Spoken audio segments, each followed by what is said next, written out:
عوامي نېشنل پارټي دا سوچ مشران لري چې نه دا د پښتون تباهي ده، دا موږ نه منو. راتلونکي الیکشن کې سپین جنډې مدعیان به څوک دي؟ بل د حق تپوس کوئی زم در سره ولاړ یم، زه به هم ستاسو د حق تپوس. जितना नुकसान हमें इमरानी 10 साला दौर में हुआ है, जितने भी बादशाह, जितने भी हुक्मरान इस खित्ते में आए, इस सूबे में आए हुक्मरानी की, उन्होंने इतना तबाह बर्बाद नहीं किया जितना 10 सालों में किया गया है. आगा वक्त सर खान अब्दुल वली खान रागे दा कारखानी द आगा वजह mun ta milaw shwidi no mun da mutalaba ko چې دی خلق کارخانو ته مراد ورکی نو یې جرایي دي چې هغه قبضه برقرار وساتي. پښتنو تاسو سوچ وکړئ چې په دې صوبه د 2008 نوالی تر 2013 پورې د دې سرې جنډې حکومت ستاسو حکومت دا موږ چې ناره به والا وو چې خپله خاوره خپل اختیار نه منو د بل اختیار، دا د دې سرې جنډې ناره که دا نه که دا پښتانه مني او که نه مني، که دې سره اتفاق کوي او که ورسره نه کوي، موږ د جنګ خلک نه یو،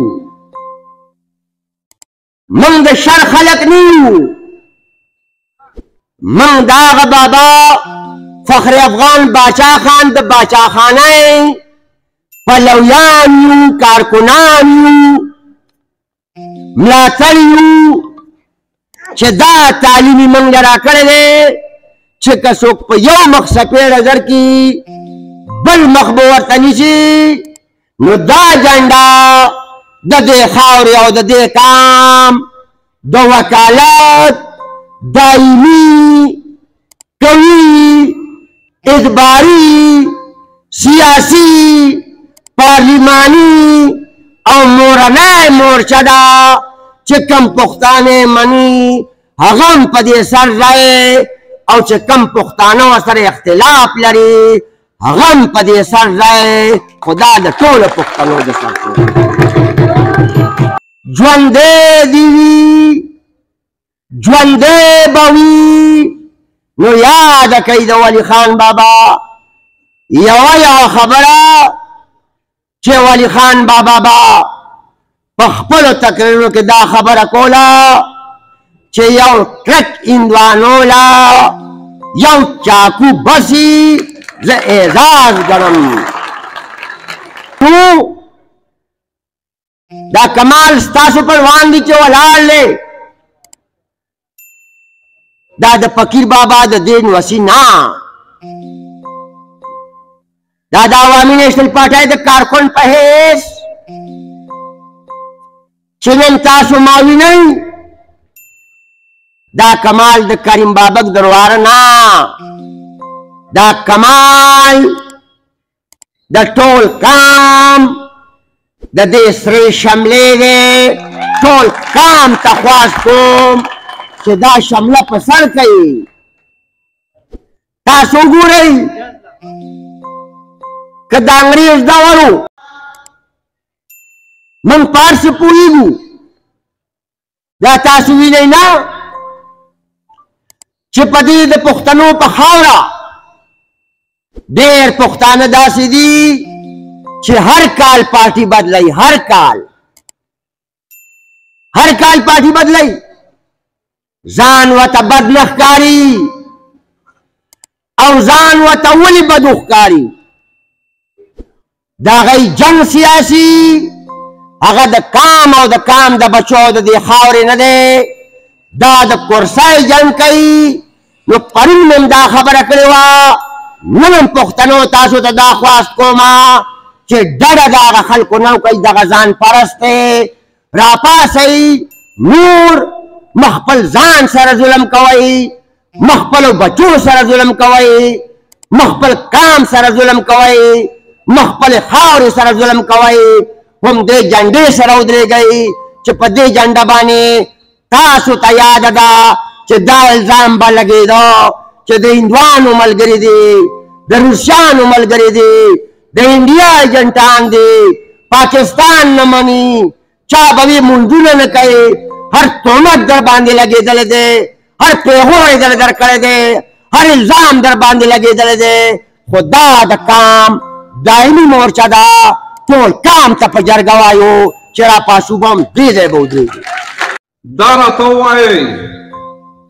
दे हरिपुर तो चोक चोक तली लास उचत गई चाचा हरिपुर लिदले दे खाने नुमो जरूंगा मैंने से बम स्पीकर जोड़ शलो दे द्वाणो हलको के दे द्वाणो जरूर के तरक्याती कानूनों के फर्क छते शपे और अजे फर्क दे अनु जमुन दे सकड़ी दी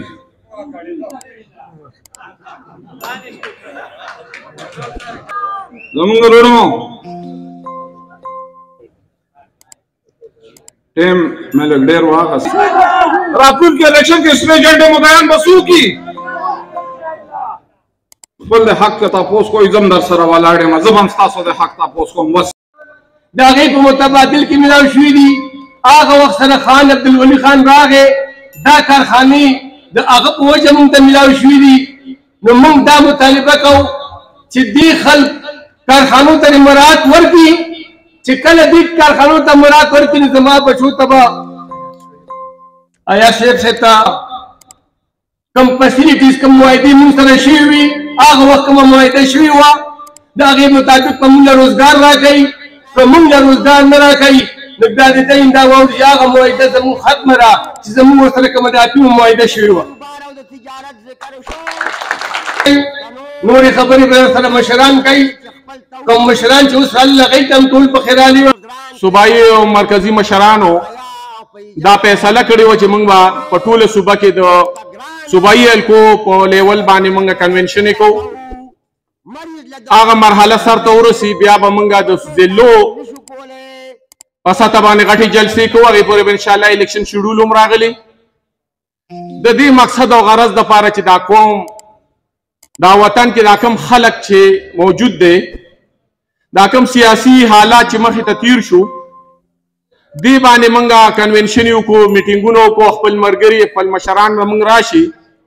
और आगे बदे मौजूदा हालातों बाने पतेरशे हालातों बांधे आगे बाने पूरे की और चकम जमंग ने मंशूर आगले रवामी नेशनल पार्टी आगे बाने बाबा बक से खबर है कई आगा ने खल को मखी तकीद पागे बाने रारवान इलेक्शन पागे दराना पनुम माजंग मंशूर दे पागे बे इलेक्शन को और दाकम लस काल दी सूबे सर कम हालात शिवी दी कम तबाही शेवे दा आईनी जमहूरी कम लूट मार कम करप्शन शेवे दे कम पुख्तनवाले तबाही शेवे दा कम द सियासत ना द जमहूरियत ना रखल कोड़मात शेवे दे आगे बाने बदंग मशरान तफसील सर खबरे के दगा मकसद और दगा गरज द पारा जमंग दा मुहिम शोरो दे दाकम ला कानूनियत चे ओशे दाकम इदारी चे तबाश वे पदी बाने व तफसीलन जमंग पर जलसों के जमंग मशरान खबरे के दलता द तुरबे लड़ेम द बिजले खबर और शवा द कारखानों द मरात खबर और शोला हकीकत दादे चे अवामी नेशनल पार्टी कम बुनियादी खबर है चे दलता के खलक वाड़ी पंजाबियान या एस्टेब्लिशमेंट वाड़ी चे मंग कालाबाग डेम जोड़ को अवामी नेशनल पार्टी दा सोच मशरान लरी चे ना दा द पुख्तुन तबाही दा मंग न मनु और दागी मिसाल मंग तबदे टोपे की दे तुरबे लड़ेम प्रोत थे चिप लकुन जरगुन एकड़ जमका दे खल को लाड़ा दे गाजी नो दे तारीखी हैसियत रखते हैं कि एक हिंदको बोलने वाली खातून को आज उस सरजमीन पर बोलने का मौका इस सुर्ख झंडे की वजह से मिला। और मेरे भाइयों, जिस तरीके से आपको पता है कि गुज़श्ता 10 साल से खैबर पख्तूनख्वा की सरजमीन को जिस तरीके से तख्तो ताराज किया गया, जिस तरीके से इसको तबाह बर्बाद किया गया, जिस तरीके से इसके खजाने को लूटा गया और जिस तरीके से इसके नौजवानों का और बुजुर्गों का और हमारी खवातीन बहनों का इस्तेहसाल किया गया, हमारा हक उठा के पंजाब में कभी ईडीए की सूरत में और कभी रिसोर्सेज जितने भी हमारे सूबे के थे वो पंजाब में पहुंचाए गए। मैं ये समझती हूँ कि जितना नुकसान हमें इमरानी 10 साल दौर में हुआ है, जितने भी बादशाह, जितने भी हुक्मरान इस खित्ते में आए, इस सूबे में आए हुक्मरानी की, उन्होंने इतना तबाह बर्बाद नहीं किया जितना 10 सालों में किया गया है। जरूरत इस समय की है कि एक दफा फिर हम इस सुर्ख झंडे के नीचे इकट्ठे हों, बादशाहानी जो पुकार है उसकी आवाज उठाएं और स्वाबी एक दफा फिर साबित करें कि ये सरजमीन सिर्फ सुर्ख झंडे के मानने वालों की सरजमीन है और इस सरजमीन से इस खिते से आपने हमारी जो बहनें हैं जो घरों के अंदर बैठी हुई हैं और खास तौर पे हमारे वो नौजवान जो कि महरूम रहे इस 10 साल दौर में, जिनको नौकरियां नहीं मिली, जिनको तालीम होने के बावजूद जो उनका असल हक था वो हासिल नहीं हुआ, तो हमें इस वक्त सबसे बड़ी जरूरत ये है कि हमारी जो नौजवान क़यादत है, किसी दूसरी पार्टी में आपको इतनी बासलाहियत और नौजवान क़यादत नहीं नजर आ रही होगी जो अवामी नेशनल पार्टी में मौजूद है।